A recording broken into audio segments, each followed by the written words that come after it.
Bonjour, cette semaine nous continuons notre étude de l'Épître aux Éphésiens, donc au chapitre 3, versets 14 à 21.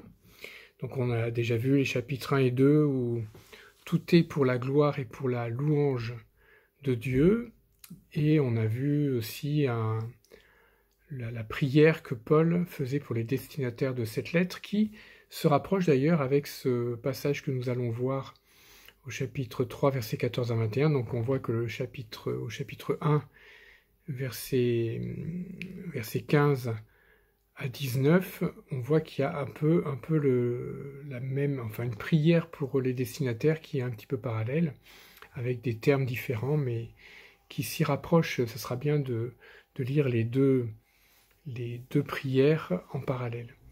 On a vu aussi donc dans les chapitres 1 et 2 le salut par grâce et l'unité que Dieu va permettre entre les juifs et les non-juifs, cette nouvelle humanité qui va être créée par Dieu grâce à Jésus, par le Saint-Esprit.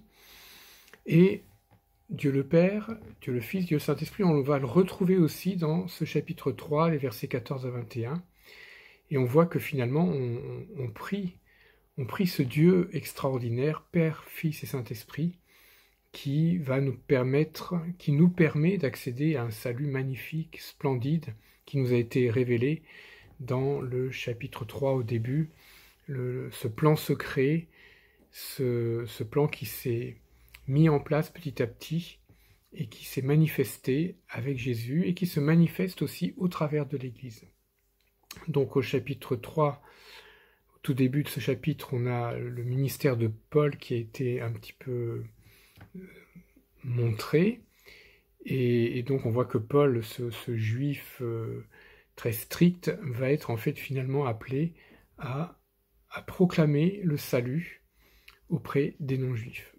Et donc là on arrive à la prière de Paul, et je pense que c'est vraiment une prière qui est, quand nous la regardons, il y a beaucoup de superlatifs, il y a des choses incroyables qui nous sont dites. Il faut vraiment qu'on le prenne en compte pour se rendre compte un petit peu, je dirais, de la portée possible de nos prières. On voit donc que c'est une prière qui implique le Père, le Saint-Esprit et Christ. On les voit dans les versets 14 à 17.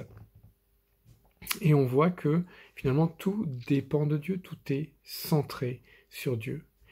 Et la prière de Paul est assez incroyable, elle devrait nous inspirer. On a plusieurs éléments qu'on pourra décortiquer dans cette prière de Paul, mais le fait de prier pour que nos frères et sœurs soient puissamment fortifiés, qu'ils puissent connaître en profondeur qui est Jésus, qu'ils puissent prier pour nos frères et sœurs que le Christ habite en nous par la foi, que nous soyons fondés, enracinés dans l'amour, que nous puissions comprendre ce qui est incompréhensible finalement, c'est-à-dire cet amour de Dieu qui est tellement immense. Et ainsi, nous dit l'apôtre Paul, nous dit cet épître aux Éphésiens, ainsi nous serons remplis de toute la plénitude de Dieu. Et effectivement, si le Christ habite en nous par la foi, alors nous serons effectivement remplis de toute la plénitude de Dieu. Mais toute cette prière de l'apôtre Paul implique qu'au final, nous serons remplis de toute la plénitude de Dieu, et n'est-ce pas ce à quoi nous aspirons? Donc vraiment une prière sur laquelle nous pouvons nous copier, en tout cas, bien sûr copier de cœur, non pas copier de forme, mais copier dans le fond. Et finalement, on finit par une promesse, et c'est pas la première que nous rencontrons dans le Nouveau Testament, mais une promesse suite à la prière qui répond au-delà de ce que nous pensons, imaginons par rapport à nos besoins, et ça répond pas simplement au-delà, mais infiniment au-delà. Et on termine par ce par quoi on a commencé finalement, et par ce par quoi on a commencé aussi l'Épître aux Éphésiens au chapitre 1, à lui toute la gloire. Voilà, on aura pas mal de choses à partager ensemble sur ces quelques versets, 14 à 21 du chapitre 3, qui sont tellement profonds et tellement porteurs pour nos vies. Alors bonne étude biblique et bon temps de prière.